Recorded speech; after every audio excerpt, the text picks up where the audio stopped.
नमस्कार दोस्तों, क्या प्रशांत किशोर बिहार के नए पुष्पम प्रिया चौधरी हैं? 2020 के चुनाव में जो काम पुष्पम प्रिया चौधरी कर रही थी वही काम इस बार प्रशांत किशोर कर रहे हैं। क्या नतीजों के बाद प्रशांत किशोर की स्थिति भी पुष्पम प्रिया चौधरी वाली होगी? चुनाव लड़ने से पीछे क्यों हट गए प्रशांत किशोर? क्या उन्हें अपनी जमानत जब्त होने का डर था या फिर तेजस्वी यादव के साथ उन्होंने कोई डील की है? क्या तेजस्वी यादव की ओर से खेल रहे हैं किशोर? आइए सब कुछ समझने का प्रयास करते हैं। आप चैनल को सब्सक्राइब कर लें, बेल आइकन भी दबा दें। आइए देखते हैं, मजा आएगा। दोस्तों, चुनाव की तारीखों के ऐलान से पहले प्रशांत किशोर बड़ी बड़ी बातें कर रहे थे, बड़े बड़े दावे और वादे कर रहे थे। लेकिन जैसे जैसे चुनाव नजदीक आ रहा है वैसे वैसे किशोर पीछे हटते जा रहे हैं, मैदान में आने के बजाय दुबकते जा रहे हैं। चुनाव लड़ने के सवाल का जवाब देते हुए सीना चौड़ा करके किशोर कह रहे थे कि अरे लिस्ट आए तब देखिए, क्यों नहीं लड़ेंगे। कह रहे थे कि अरे कोई मजबूत उम्मीदवार भी तो होना चाहिए लड़ने के लिए।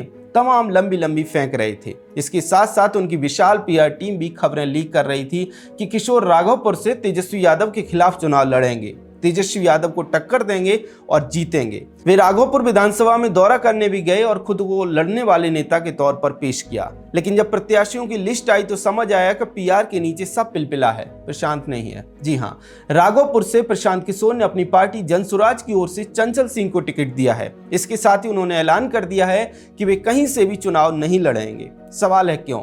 जब आप दावा करते हैं कि आप बिहार में सरकार बनाने जा रहे हैं, जनसुराज की लहर चल रही है, सोशल मीडिया पर आपकी पीआर टीम आपको रोज सीएम बनाती है, फिर खुद चुनाव क्यों नहीं लड़ते?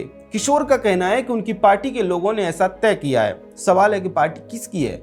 पार्टी जब उनकी खुद की है तो पार्टी उन्हें टिकट देने से कैसे मना कर सकती है? दोस्तों, एक बात और समझिए, प्रशांत किशोर ने पहले पार्टी में कोई पद नहीं लिया और अब चुनाव लड़ने से भी इनकार कर रहे हैं। कहीं ऐसा तो नहीं कि कल को जब जनसुराज बुरी तरह से चुनावों में हार जाए तो किशोर कह दें कि मैं तो बस पार्टी की मदद कर रहा था। ये दिल्ली में अरविंद केजरीवाल की याद दिलाता है। केजरीवाल ने भी सरकार में रहते हुए कोई जिम्मेदारी नहीं ली।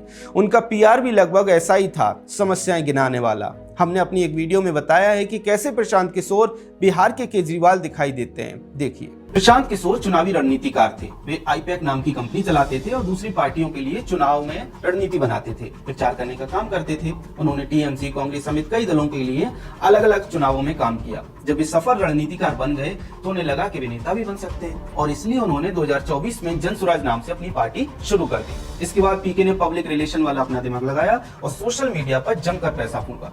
जमीन पर भी वे घूमने लगे। घूम घूम कर उन्होंने तमाम आदर्शवादी बातें और वादे कर डाले और ऐसा करते हुए वे अरविंद केजरीवाल की याद दिलाते हैं। कैसे? देखिए, प्रशांत किशोर लगातार समस्याएं गिना रहे हैं, बिल्कुल वैसे ही जैसे अरविंद केजरीवाल अपनी राजनीति की शुरुआत में गिनाते थे। सवाल है कि क्या समस्याएं गिनाने से लोग प्रभावित होते हैं? शायद नहीं। देखिए, खासकर केजरीवाल के प्रयोग के बाद भारत का मतदाता केवल परिपक्व ही नहीं बल्कि सशंकित भी हुआ है। शायद यही कारण है कि भारत का लोकतंत्र परिपक्व होने की दिशा में तेजी से आगे बढ़ा है। पिछले कम से कम एक दशक में भारतीय लोकतंत्र समस्याओं को लेकर नहीं बल्कि सॉल्यूशन को लेकर आगे बढ़ा है। जो नेता सॉल्यूशन देता है, जनता उसे चुनती है। पीएम मोदी का मामला देखिए, 2014 में राष्ट्रीय राजनीति में उनके करिश्माई वाहन को याद कीजिए। वे रैलियों में लोगों को बताते थे कि वे कैसे काम करेंगे, वे कैसे विकास करेंगे, कैसे भ्रष्टाचार हटाएंगे, कैसे गरीबी दूर करेंगे और सरकार में आने के बाद उन्होंने वही करके दिखाया। राष्ट्रीय राजनीति छोड़ दें तो वे गुजरात में भी समस्याओं का समाधान करते थे। मतलब पीएम मोदी पिछले लगभग 25 साल से समाधान दे रहे हैं और तब राजनीति के शीर्ष पर हैं। प्रशांत किशोर के साथ ऐसा नहीं है। वे कहते हैं कि पलायन बहुत है, ये नहीं बताते कि पलायन खत्म कैसे करेंगे। एक जगह उन्होंने कह दिया कि बिना इंडस्ट्री के भी बिहार से पलायन खत्म हो जाएगा, लेकिन कैसे, इसका रोड मैप नहीं दिया। वे कहते हैं कि बिहार की शिक्षा व्यवस्था बहुत खराब है, वे कैसे इसमें सुधार करेंगे ये नहीं बताते। शिक्षा का उनका क्या मॉडल है ये नहीं बताते। बिहार से संबंधित तमाम समस्याएं वे बताते हैं लेकिन उनका सॉल्यूशन नहीं बताते। देखा आपने कैसे प्रशांत किशोर समस्याओं का हल न बताकर सिर्फ समस्याएं बता रहे हैं, जबकि अब लोकतंत्र समस्याओं के हल के बारे में है। खैर, किशोर के न लड़ने के पीछे दो ही कारण समझ आते हैं। पहला ये कि प्रशांत किशोर को जमीनी हकीकत समझ में आ गई है। उन्हें समझ में आ गया है कि वे किसी भी स्थिति में चुनाव जीत नहीं पाएंगे। ऐसे में वे अपनी भद्द पिटवाना नहीं चाहते। वैसे भी कहते हैं कि बंद मुट्ठी लाख की, खुली मुट्ठी खाक की। तो प्रशांत किशोर अगर चुनाव लड़े तो पता चल जाएगा कि उनकी क्या लोकप्रियता है, उनका क्या प्रभाव है, जो शायद जमीन पर उतना नहीं है जितना कि उनकी पीआर टीम ने भौकाल बनाया है। हमने पहले भी आपको बताया है कि कैसे और क्यों प्रशांत किशोर चुनाव में लंगड़े घोड़े की तरह दिखाई दे रहे हैं। प्रोपेगेंडा कर रहे हैं, मेन स्ट्रीम मीडिया में भी इंटरव्यू फिक्स करके सब कुछ कर रहे हैं, लेकिन जमीन पर नीलबट्टी सन्नाटा। सवाल है क्यों? तो पहला कारण हमने आपको बताया कि लोग सॉल्यूशन चाहते हैं। समस्याएं तो वे जानते ही हैं, ऐसा सॉल्यूशन जो प्रशांत किशोर देने के लिए तैयार नहीं है। इसका अर्थ यह है कि पीके के पास अगर कोई विजन है, अगर है, तो वे लोगों के सामने नहीं रख पाए। याद रखिए, मैंने कहा कि अगर उनके पास कोई विजन है तो। अब दूसरे कारण पर आते हैं। देखिए, हमारे देश में कुछ जमीनी वास्तविकताएं हैं जिन्हें किसी भी राजनीतिक दल को स्वीकार करना ही पड़ेगा। देश में अलग अलग जातियां हैं, अलग अलग वर्ग हैं, ऐसे में उनकी अलग अलग समस्याएं हैं, उनके अलग अलग मुद्दे हैं। कहने का अर्थ यह है कि जाति राजनीति एक सच है, और बिहार में तो विशेष तौर पर। लेकिन प्रशांत किशोर इस मामले में बहुत पिछड़ जाते हैं। प्रशांत किशोर खुद सवर्ण हैं, लेकिन वे सवर्णों के भी नेता नहीं है। दूसरी किसी भी जाति में उनका कोई आधार नहीं है। इसके साथ ही उनके पास कोई दूसरा ऐसा नेता भी नहीं है जो किसी भी जाति में प्रभाव रखता हो। ऐसे में यह अनुमान लगाना मुश्किल नहीं है कि जातिवादी राजनीति का तोड़ उनके पास नहीं है। तीसरा बड़ा कारण है आरजेडी का मुस्लिम वोट बैंक समीकरण। देखिए, प्रशांत किशोर का प्रयास है कि मुस्लिम वोट को अपनी तरफ खींचा जाए, लेकिन ऐसा शायद संभव नहीं है, क्योंकि तेजस्वी ने पहले से ही मुस्लिम वोट बैंक पर एक तरह से डाका डाल रखा है। कांग्रेस भी उन्हें अपनी तरफ खींचना चाहती है।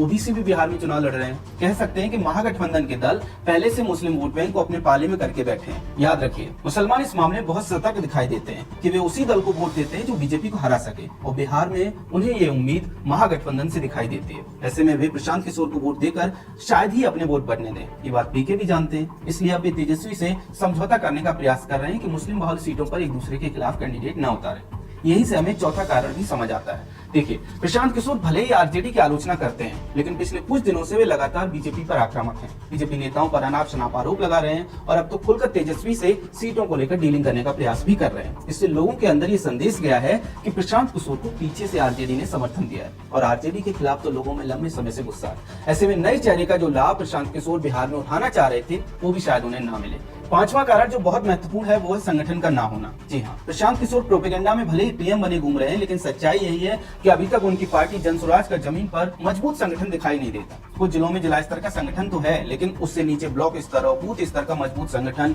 और व्यवस्थित संगठन कहीं दिखाई नहीं देता, और चुनावों में निश्चित तौर पर इसका प्रभाव पड़ेगा। छठा कारण है एनडीए और महागठबंधन जैसे दलों की सीधी टक्कर। देखिए, जब किसी भी राज्य के चुनाव में दो मुख्य दल या फिर दो मुख्य गठबंधनों की सीधी टक्कर होती है, तो उसमें तीसरे दल को लोग वोट नहीं देते। पिछले कई चुनावों में हमने ये पैटर्न देखा है। लोग दोनों में से एक को बहुमत देते हैं और दूसरे को विपक्ष में बिठा देते हैं, तीसरे को बहुत पीछे, मतलब बहुत पीछे छोड़ देते हैं। उदाहरण के लिए हरियाणा का चुनाव देखिए, बीजेपी कांग्रेस की सीधी टक्कर थी, आम आदमी पार्टी को लोगों ने किनारे कर दिया। कर्नाटक में बीजेपी और कांग्रेस की सीधी टक्कर थी, वहाँ की क्षेत्रीय पार्टी होते हुए भी जेडीएस को अच्छी सीटें नहीं मिली। यूपी में 2022 के चुनाव में भी यही हुआ, बीजेपी और सपा की सीधी टक्कर थी, तीसरे किसी दल का कुछ नहीं मिला। बीएसपी को भी एक सीट पर सिमटना पड़ा। कहने का अर्थ यह है कि किसी भी चुनाव में जब दो बड़े हाथी लड़ते हैं तो जनता उन दोनों हाथियों में से किसी एक हाथी को चुनती है। इस बार के बिहार चुनाव में ये दो बड़े हाथी एनडीए और महागठबंधन है। आपने देखा कि प्रशांत किशोर जमीन पर कमजोर दिखाई दे रहे हैं। ऐसे में हो सकता है कि अपनी हार देखकर उन्होंने अपने पैर पीछे खींच लिए हों, जिससे कि पीआर से फर्जी माहौल बनाकर रखा जाए। दूसरा बड़ा कारण ये समझ आता है कि प्रशांत किशोर ने तेजस्वी यादव के साथ पर्दे के पीछे कोई समझौता किया हो। मतलब हो सकता है कि वे आरजेडी की तरफ से खेल रहे हैं। ऐसे में राघोपुर में तेजस्वी यादव को फायदा पहुंचाने के लिए उन्होंने चंचल सिंह को मैदान में उतारा है। याद रखिए, चंचल सिंह महागठबंधन से ज्यादा एनडीए के वोट काट सकते हैं। ऐसे में साफ है कि जनसुराज का कैंडिडेट आरजेडी को लाभ पहुंचाने के लिए खड़ा किया गया है। मतलब यह है कि प्रशांत किशोर पर जो आरोप लग रहे थे कि वे आरजेडी की बी टीम है, वे मजबूत होते दिखाई दे रहे हैं। इससे पहले किशोर ने यह भी कहा था कि वे आरजेडी के साथ मुस्लिम बाहुल्य सीटों पर समझौता करने के लिए तैयार हैं। मतलब वहां भी यही रणनीति थी कि हम आरजेडी के वोट नहीं काटेंगे और आरजेडी मुस्लिम सीटों पर हमारे वोट न काटे। सीट बंटवारे में भी प्रशांत किशोर जिन प्रत्याशियों को उतार रहे हैं, वे ज्यादातर ऐसे हैं जो एनडीए के थोड़े बहुत वोट काट सकते हैं। मतलब यह कि प्रशांत किशोर तेजस्वी यादव के लिए वोट कटवा का काम करते दिखाई दे रहे हैं। अब देखना यह होगा कि वे कितने वोट काट पाते हैं। कोई बहुत ज्यादा प्रभाव डाल पाएंगे, इसकी उम्मीद कम ही है, और शायद ये बात किशोर भी समझ गए हैं, इसलिए उन्होंने मैदान में उतरने से पहले ही हार स्वीकार कर ली है। प्रशांत किशोर के इस तरह वोट कटवा पार्टी बन जाने पर और चुनाव न लड़ने पर उनकी तुलना पुष्पम प्रिया चौधरी के साथ की जा रही है। जी हाँ, पुष्पम प्रिया चौधरी तो आपको जरूर याद होंगी। 2020 के बिहार विधानसभा चुनाव में इनकी बड़ी चर्चा थी। द प्लूरल्स पार्टी नाम से इनकी बिहार में पार्टी भी है। इस बार भी ये दरभंगा शहरी विधानसभा सीट से खुद चुनाव लड़ने की तैयारी कर रही हैं। एक इंटरव्यू में पुष्पम प्रिया चौधरी ने प्रशांत किशोर पर आरोप लगाते हुए कहा है कि किशोर ने उनकी बातें कॉपी की हैं। पुष्पम प्रिया चौधरी की बातें प्रशांत किशोर ने कॉपी की है या नहीं, वे तो वही जाने, लेकिन इतना तय है कि प्रशांत किशोर के लिए चुनावी नतीजे पुष्पम प्रिया चौधरी जैसे ही हो सकते हैं, और अगर ऐसा होता है तो चौंकिए मत। खैर, प्रशांत किशोर चुनाव नहीं लड़ेंगे, इसको लेकर आपका क्या कहना है कमेंट सेक्शन में हमें जरूर बताएं। अगर आपको हमारा कंटेंट पसंद आता है तो हमारे चैनल को सब्सक्राइब भी कर लें। जय हिंद।